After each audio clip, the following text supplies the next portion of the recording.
तो जब मैंने इस पे वर्क डन करवाया, ऐसे ऊपर लेके गया, वर्क डन कौन करवा रहा है? मैं करवा रहा हूँ। मेरी एनर्जी यूज हो रही है, वो एनर्जी कहाँ जा रही है? वो इस ऑब्जेक्ट की ग्रेविटेशनल पोटेंशियल एनर्जी बन के इसके अंदर स्टोर हो रही है। Assalamualaikum. I hope you all are doing well. Today is our another lecture of first year physics chapter 8 और आज हम देखेंगे पोटेंशियल डिफरेंस। तो पोटेंशियल डिफरेंस क्या होता है कि किसी फील्ड के अगेंस्ट जब हम एक टेस्ट चार्ज पर वर्क डन करवाते हैं तो वो work done per unit test charge हमारे पास पोटेंशियल डिफरेंस होता है। मींस लेट्स से हमारे पास एक सोर्स चार्ज है और ये इसकी इलेक्ट्रिक फील्ड। हमने एक टेस्ट चार्ज को लिया और उस टेस्ट चार्ज को लाके इस पॉइंट पर प्लेस कर दिया। सही, क्या होगा कि ये जो सोर्स चार्ज है ये पॉजिटिव है, टेस्ट चार्ज भी पॉजिटिव होता है, तो ये सोर्स चार्ज इसको रिपेल करेगा, यानी इसको दूर भेजने की कोशिश करेगा। तो जो फोर्स लगेगी इस टेस्ट चार्ज पर वो कुछ ऐसे लग रही होगी। फील्ड कैसे होगी? ऐसे। तो हमारे पास ये सोर्स चार्ज इस पे फोर्स लगाएगा कुछ ऐसे, क्योंकि फील्ड की डायरेक्शन इस तरह है। नाउ अब हम चाह रहे हैं कि इस टेस्ट चार्ज को मूव करवा के सोर्स चार्ज के करीब लेके जाएं, यानी हमें इस पे वर्क डन करवाना पड़ेगा अगेंस्ट द फील्ड। कुछ ऐसे कि हमने इसके ऊपर यहां से ऐसे वर्क डन करवाया और इसको ले आए हम इस पॉइंट पे। Let's say initially point A है और ये पॉइंट बी पे आ गया। तो हमने किया क्या है, सोर्स चार्ज को ला के रखा और इसके ऊपर वर्क डन करवाया against the field, against the electric field. तो ये जो वर्क डन हुआ इसके ऊपर, जिसे हम W बोल देते हैं, वो work done per unit test charge बराबर होता है पोटेंशियल डिफरेंस के। पोटेंशियल डिफरेंस को डेल्टा V से शो करते हैं। अभी ये बताऊंगा कि डेल्टा क्यों आ रहा है। तो पोटेंशियल डिफरेंस क्या होगा? Work done per unit test charge is called potential difference. इसकी हम डेफिनेशन को भी देखें तो क्या है? Work done per unit test charge, work done per unit test charge in moving a test charge, यानी कि जो वर्क डन हो रहा है वो मूव करवा के हो रहा है टेस्ट चार्ज को from one point two another, एक पॉइंट से दूसरे पॉइंट पे, against an electric field, electric field के अगेंस्ट। तो ये जो लास्ट वर्ड है इन इलेक्ट्रोस्टैटिक इक्विलिब्रियम, ये एक इंपॉर्टेंट पॉइंट है कि इसका क्या मतलब है। इलेक्ट्रोस्टैटिक इक्विलिब्रियम का मतलब है कि इलेक्ट्रोस्टैटिक इक्विलिब्रियम, इक्विलिब्रियम की तो आपको कंडीशन पता ही है, दो कंडीशंस आपने पढ़ी थी, एक थी स्टैटिक इक्विलिब्रियम और एक थी डायनामिक इक्विलिब्रियम। तो यहाँ पे अगर आप देखें तो ये स्टैटिक इक्विलिब्रियम है। स्टैटिक इक्विलिब्रियम में चीजें इन स्टेट ऑफ रेस्ट होती हैं और इलेक्ट्रोस्टैटिक इक्विलिब्रियम मींस जो चार्ज होगा वो इन स्टेट ऑफ रेस्ट होना चाहिए। ये जो सोर्स चार्ज है ये अपनी जगह चेंज ना कर रहा हो बल्कि इन स्टेट ऑफ रेस्ट हो। एक तो ये कंडीशन इलेक्ट्रोस्टैटिक इक्विलिब्रियम।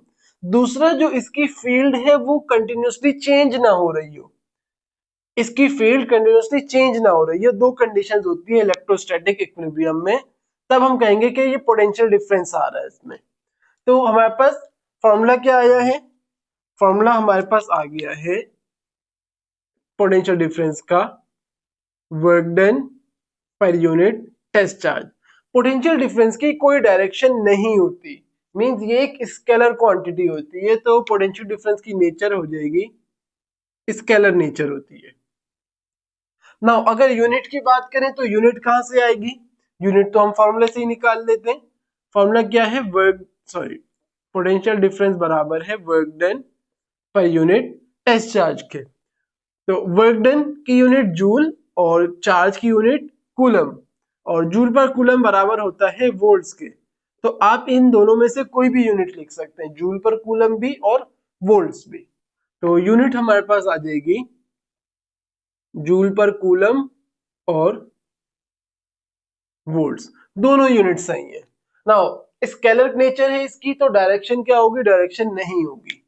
तो हम लिखेंगे पोटेंशियल डिफरेंस की डायरेक्शन नो डायरेक्शन, कोई डायरेक्शन नहीं होती।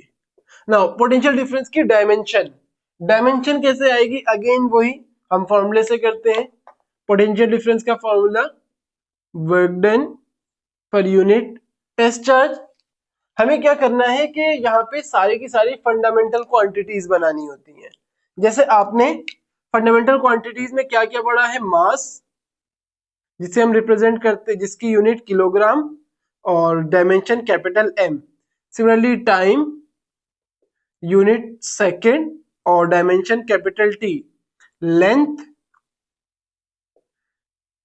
यूनिट मीटर और डायमेंशन कैपिटल एल। और सिमिलरली आपने एक फंडामेंटल यूनिट करंट भी पढ़ी है जिसकी यूनिट एम्पेयर और डायमेंशन कैपिटल ए।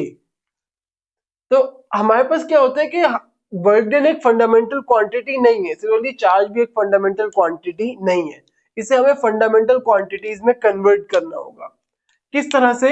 अगर आप देखें वर्क डन का फॉर्मूला क्या होता है, एफ डॉट एस, और सिमिलरली एफ बराबर होता है एम ए के, तो हमारे पास आ जाएगा एम ए और एस। सिमिलरली चार्ज का formula Q is equals to I T होता था, करंट भी एक फंडामेंटल क्वांटिटी है, टाइम भी फंडामेंटल है, तो इस तरह से हमें इसे चेंज करना होता है। तो हमारे पास वर्क डन बराबर हो जाएगा एम ए एस और डिवाइडेड बाय आई टी। अब मे भी आपके माइंड में आए कि एक्सेलरेशन भी फंडामेंटल क्वांटिटी नहीं है, बट अगर आप यहाँ देखें, हम जब यूनिट्स पुट करवाएंगे, मास की यूनिट किलोग्राम, एक्सेलरेशन की मीटर पर सेकंड स्क्वायर, डिस्टेंस की मीटर, डिवाइडेड बाय करंट की यूनिट एम्पेयर और टाइम की सेकंड। आप देखें ये सारी वही यूनिट्स आ रही हैं जो फंडामेंटल होती हैं। तो इस वजह से हमें, अगर हम वर्क डन की यूनिट जूल रख देते डायरेक्ट, तो जूल हमारे पास फंडामेंटल यूनिट्स में नहीं आता, तो इसलिए हमें इस तरह से मेथड फॉलो करना होता है। नाउ अगर अब आप डिवीजन देखें, किस तरह की डिवीजन आई है कि a डिवाइडेड बाय b और divided bye c divided by d, कुछ इस तरह की डिविजन्स में क्या होता है कि जो नीचे वाला नॉमिनेटर है वो यहाँ डिनोमिनेटर से मल्टीप्लाई होता है और डिनोमिनेटर नोमिनेटर से आके मल्टीप्लाई हो जाता है। तो हम सपोज करते हैं कि इसके नीचे एक इमेजिनरी 1 है, तो डिवीजन किस तरह से होगी, ये इधर आके मल्टीप्लाई होगा और ये 1 ऊपर आके मल्टीप्लाई हो जाएगा। तो हमारे पास आ जाएगा kilogram, metre into metre, metre square, और डिवाइडेड बाय ये 1 इधर आके मल्टीप्लाई होगा, कोई फर्क नहीं आएगा, डिवाइडेड बाय एम्पेयर, एम्पेयर इधर आ रहा है, और second into second square, second cube हो जाएगा।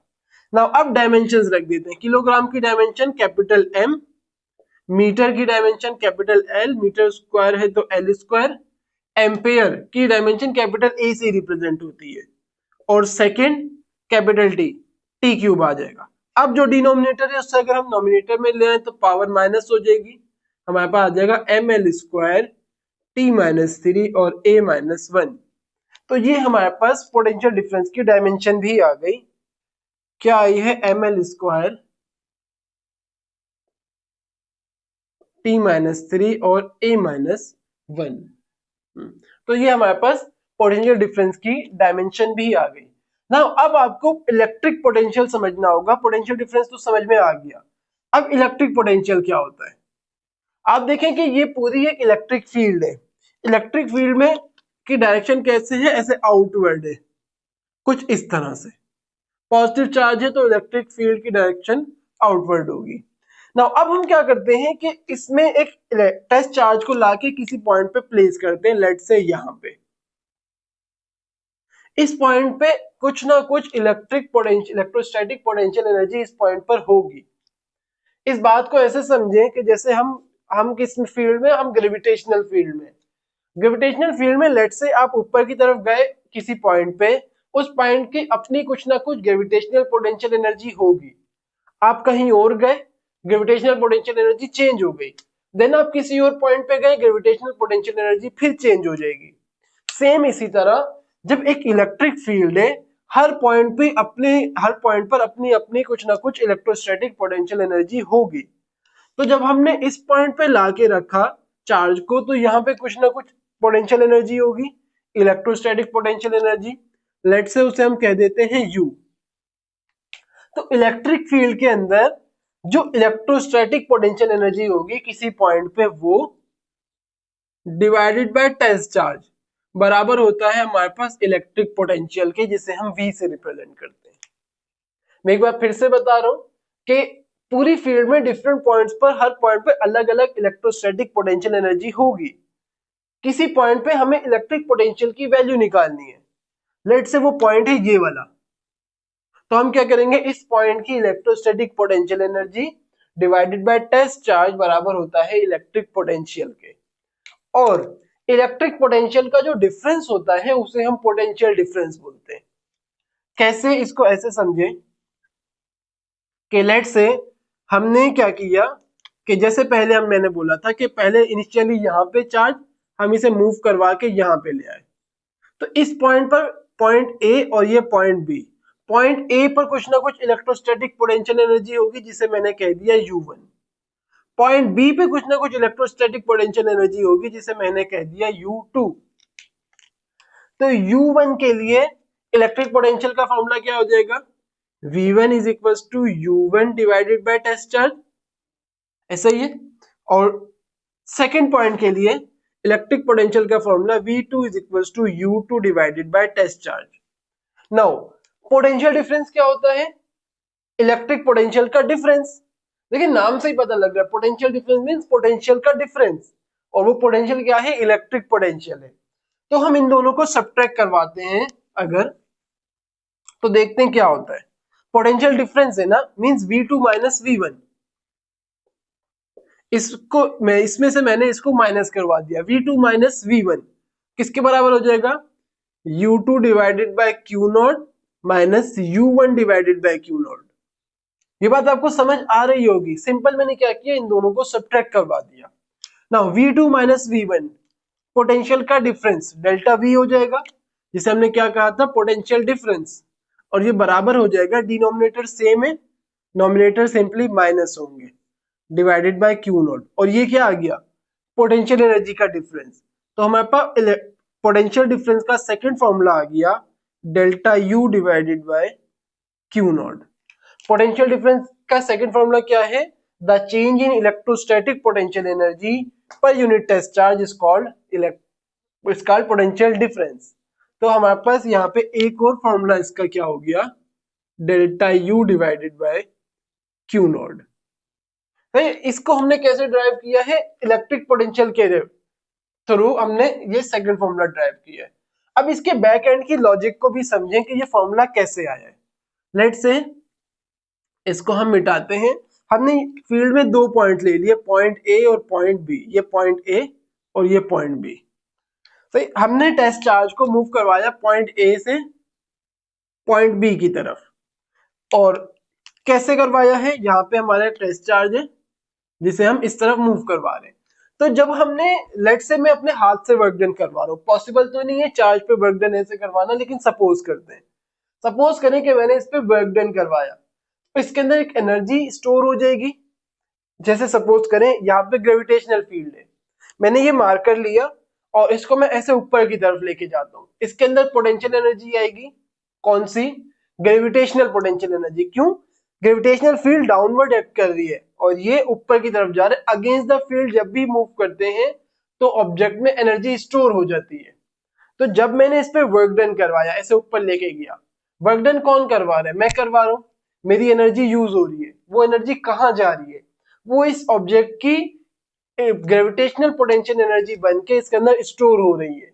तो जैसे अगेंस्ट द फील्ड मूव किया तो इसके अंदर एनर्जी स्टोर होना शुरू हो गई।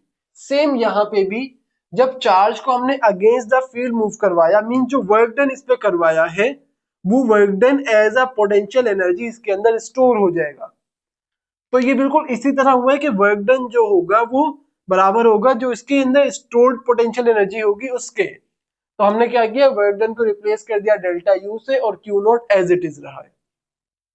तो ये फॉर्मूला आप ऐसे भी बना सकते हैं, ये लॉजिक लगा के भी, थ्रू कॉन्सेप्ट कि जो वर्क डन होगा वो सारा का सारा as a electrostatic potential energy charge में स्टोर होगा। तो हम वर्क डन को रिप्लेस कर सकते हैं डेल्टा U से, U means electrostatic potential energy divide by charge, और इसको हम ऐसे भी डिराइव कर सकते हैं, कोई भी मेथड आप ले लें, दोनों में एक ही बात हो रही है। नाउ अब हमारे पास जो पोटेंशियल डिफरेंस है उसका एक और फॉर्मूला भी होता है, और वो फॉर्मूला या यूं कहें कि सेकंड डेफिनेशन भी होती है, और वो होती है the scalar product of electric field intensity and displacement vector is called potential difference.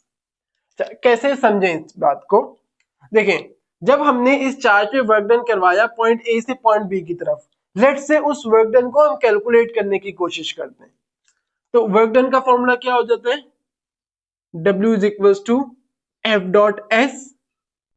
Now अगर अब आप देखें कि लेट से हम इसको मिटाते हैं, जब हमने इस टेस्ट चार्ज पर वर्क डन करवाया तो वो किस डायरेक्शन में हमने फोर्स लगाई, ऐसे, यानी कि फोर्स की जो डायरेक्शन है वो कुछ ऐसे आ गई, ये हमारी फोर्स की डायरेक्शन हो गई। और सिमिलरली जो डिस्प्लेसमेंट कवर हुआ वो कैसे कवर हुआ, डिस्प्लेसमेंट हमारा कवर हुआ कुछ ऐसे, उस डिस्प्लेसमेंट को हम कह देते हैं डेल्टा आर।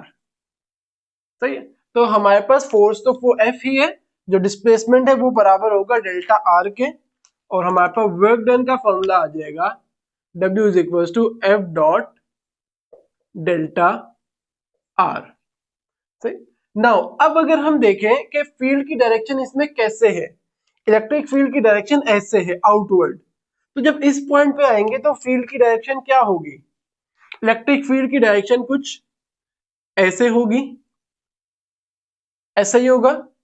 तो हमारे पास क्या होगा कि इलेक्ट्रिक फील्ड इंटेंसिटी बराबर होती है फोर्स पर यूनिट टेस्ट चार्ज के, और क्योंकि ये वेक्टर है तो फोर्स भी वेक्टर होगा।